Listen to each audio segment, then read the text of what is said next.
comment est-ce que l'Union européenne penserait un seul instant fixer le prix d'achat du pétrole et du gaz russe, Gamal?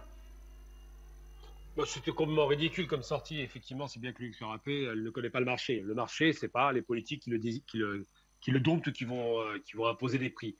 Et c'est très étonnant d'ailleurs de la part d'une Allemande qui fait partie d'un pays ultra-capitaliste comme l'Allemagne, hein, qui fait partie d'une sphère européenne basée sur l'économie, hein, l'Europe est charbon au démarrage, qui fait partie du dogme libéral ou ultralibéral, qui est allié à la plus grande puissance ultralibérale capitalistique et états-unienne, en l'occurrence, qui est donc le capitalisme de marché, en plus de l'industrie, et qui dit dans le marché, effectivement, que c'est l'offre et la demande qui se rencontrent et qui se mettent d'accord sur un prix. Quand il y a une raréfaction de l'offre, quand il y a moins de produits à vendre, eh bien le prix s'élève. Quand il y a une abondance de l'offre, le prix baisse.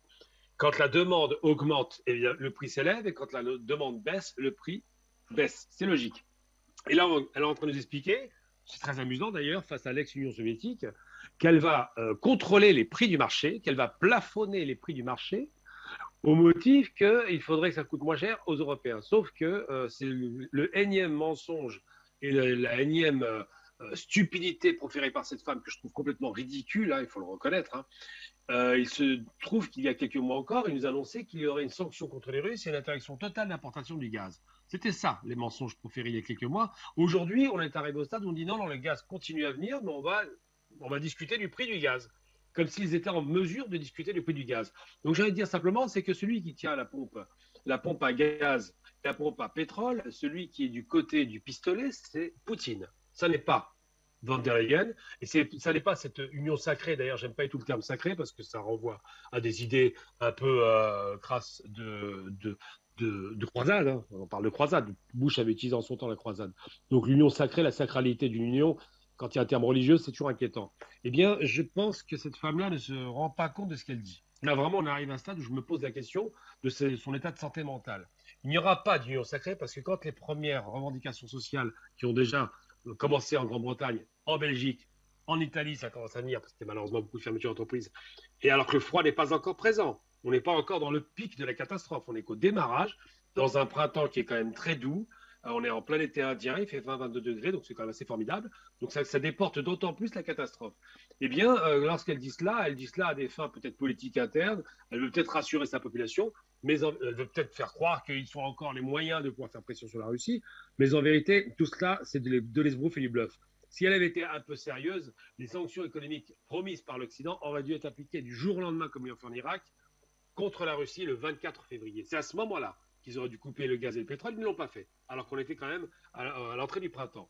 Donc, à l'entrée de l'hiver, on est en automne maintenant bientôt, je ne crois pas du tout, mais alors pas une seconde à ces discours. Ce sont des discours à destination des populations internes, peut-être, pour éviter de donner le sentiment qu'ils ont perdu la face, mais ils ont bel et bien perdu la face. L'Europe voulait sanctionner la Russie, elle l'a enrichie. L'Europe voulait contourner le gaz et le pétrole, et ils n'ont pas pu le faire. Les pays du Sud, qui auraient pu être des supplétifs, n'ont pas voulu le faire, pour des raisons d'amitié comme l'Algérie, ou simplement n'ont pas pu le faire parce qu'ils n'en ont pas les moyens, comme l'Arabie l'a annoncé, même si en même temps l'Arabie joue sa partition. Donc, les capacités de compenser 30% de l'énergie européenne de la Russie sont nulles. Et j'en veux pour preuve d'ailleurs la guerre 39-45 qui avait opposé les nazis aux Russes, la course, une des principales courses que les nazis avaient faites et qu'ils ont perdues, c'était la course à Kursk pour récupérer les puits de pétrole. Parce que les chars d'assaut allemands n'avançaient plus. Eh bien aujourd'hui, on est dans la même configuration. L'Allemagne a besoin d'énergie parce que l'Allemagne n'a que très peu d'énergie, un petit peu de charbon, pas beaucoup de nucléaire puisqu'ils ont abandonné le programme nucléaire, même s'ils vont relancer. Donc ils ne sont pas en mesure de sanctionner le pays qui les alimente en énergie. C'est presque une farce de se dire que la personne qui a le pistolet est menacée par la personne qui a les mains levées. Aujourd'hui, l'Europe a les mains levées et presque en supplication, c'est là où ça devient sacré, pour que les Russes ne soient pas trop durs en réduisant le débit. Donc ce n'est pas l'Europe qui a son mot à dire, ce sont bien les Russes. Quant à la cotation du marché, je suis très étonné que des Européens occidentaux capitalistes nous parlent de contrôler le marché. Ça, c'est la plus grande blague qu'on ait jamais faite. Donc toutes ces paroles ne sont pas sérieuses et en substance, l'échec sera consommé.